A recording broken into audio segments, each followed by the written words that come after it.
Hello there, we are Team 5507, and we would like to present you our game design project, Restoration.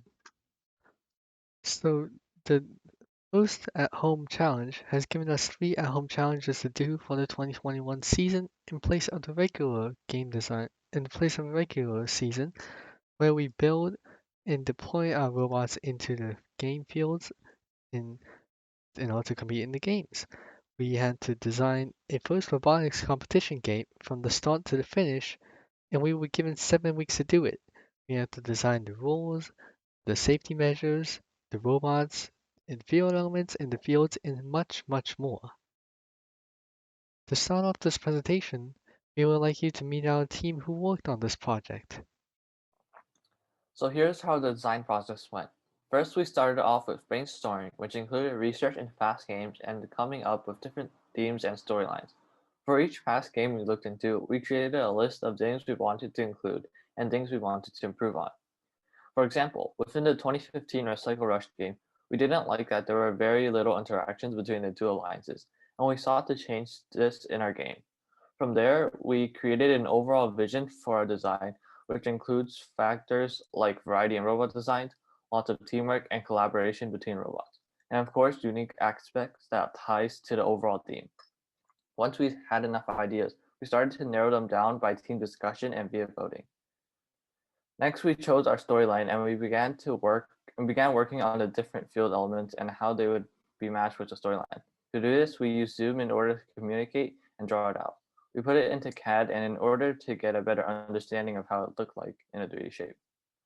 Once we had a general Once we had a general idea of what the field elements are, we worked on the details of the game, which include things like ruling, scoring, and safety measures. The last steps in completing this project was creating our deliverables such as essays and images of the field. Every year, at first you provide a theme and story that goes with the game. So we have done the same, and we want to give a quick background on the story of our game before going into the details. Your team wakes up to find themselves 1,000 years in the future. However, the first city around you is occupied by aliens. The time travel machine that brought you here have been damaged. A group of aliens have former aliens with you to help you fix your time machine. Your goal is to make it back to your time machine before a wormhole open up. You will need to mount parts to your machine, charge it up, and travel back home. Here's the cat about Gamefield.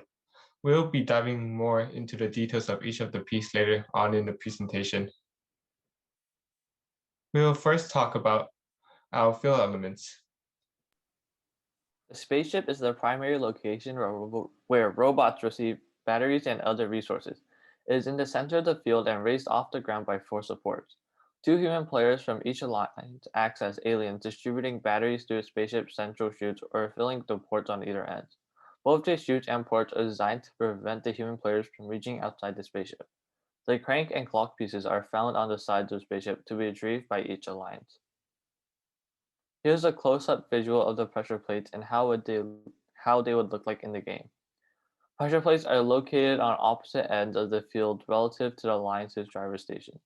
Robots that remain on the Alliance's pressure plates for at least 3 seconds will activate a temporary safe zone around the spaceships and drop batteries from the spaceship ports. Pressure plates have a 15-second cooldown between activations indicated by LED lights. The time machine is where scoring and endgame actions take place. It is located across the field from each alliance's driver station. Each time machine has 2 chambers for delivering batteries, one near the base and one near the top. The area in between these chambers has 2 flat circular surfaces, where robots attach the clock pieces and crank. These surfaces and game pieces are designed to be rotated to trigger the time rewind action and to release recycled batteries stored in the time machine by a human player. At the end of the match, a docking station on the time machine opens. One robot drives into the docking station, releasing 2 chains from either side of the time machine. At this point, the remaining 2 robots drive onto the platform or climb the chain, which signals that they've boarded the time machine and are ready to go back home. We will now break down all the game pieces that are used and their properties. Since our theme revolves around time travel, we designed a major mechanism in the game to reflect that. The clock piece is used to turn back time during the Teleop period, allowing a match to be extended. Robots would have to retrieve the clock piece from the spaceship, attach it to the time machine, and spin the wheel counterclockwise to rewind time, as that is the directions clocks move when time is turned back. If the clock is not spun or not spun correctly, no time will be added. Each team is allowed to trigger this action once, and 15 seconds is added each time. Thus, if both teams turn their clocks, a total of 30 more seconds will be added, resulting in a 3-minute match instead of 2 minutes and 30 seconds. Teams can use additional time to score more points, collect the other unique piece, and get ready for the endgame. Since there's a limited amount of batteries, we thought about how to ensure robots consistently have something to do. This is why we decided to have the other unique piece, the crank, to bring back more batteries into the field. The design of a crank will be printed on the unique piece to represent the crank. The human player will place scored batteries into the release mechanism, and robots able to reintroduce batteries once the crank piece is attached to the time machine and the wheel is spun. This action can be done once, and teams are allowed to implement it any time during the Teleop period.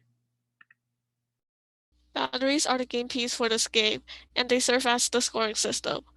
They will be made out of resilient plastic, which is the same type of plastic used for rifle balls. We created the batteries to have cylindrical shapes with similar dimension to a 16.9-ounce Coke bottle. In the beginning of the game, batteries are located on the spaceship, on the field, and on the robot. Throughout the game, robot will continue to receive batteries from the spaceship or through the re-release mechanism and score them into the time machine to earn points for their alliance. Now that we've gone over all the important elements of our game, it's time to give you an idea of how a match will look like. Before the game starts, robots are placed behind the initiation line and are loaded with up to 3 batteries each. Human players should also take their place on the corresponding part of the field.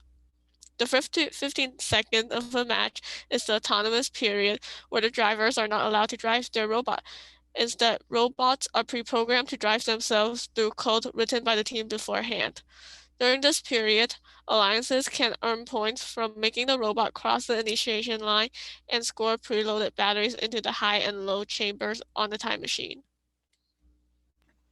The teleoperated period is where majority of the matches played and drivers are given back controls of their robot. With so much time, robots can do a variety of the following tasks. Robots can receive batteries from the spaceship chutes, a strategy used by shorter robots, or by using pressure plates, a strategy used by taller robots. They would then score into their respective goals. Robot design features would likely include the ability to pick up batteries from the ground, but may also allow batteries to be loaded directly from above. Robots may defend their opponent's time machine, spaceship ports, or pressure plates as long as safe zones and other rules aren't violated. Robots can retrieve unique game pieces from the side of the spaceship, which can be attached to the wheels on the face of the time machine. The robots are then turned counterclockwise, allowing the alliance to reverse the game clock by 15 seconds when using the clock piece, or trigger the release of recycled batteries by using the crank. In the last 30 seconds of a match, alliances must coordinate their return to the time machine. One robot drives into the docking station, activating the release of chains from both sides of the time machine. The remaining 2 robots then drive onto the platforms or can climb the chains for additional points. The alliance has to earn 35 points in the endgame to receive a ranking point and travel through the wormhole back to their own time. Thank you for watching. We hope this presentation gave you insight on what we have been doing during the pandemic.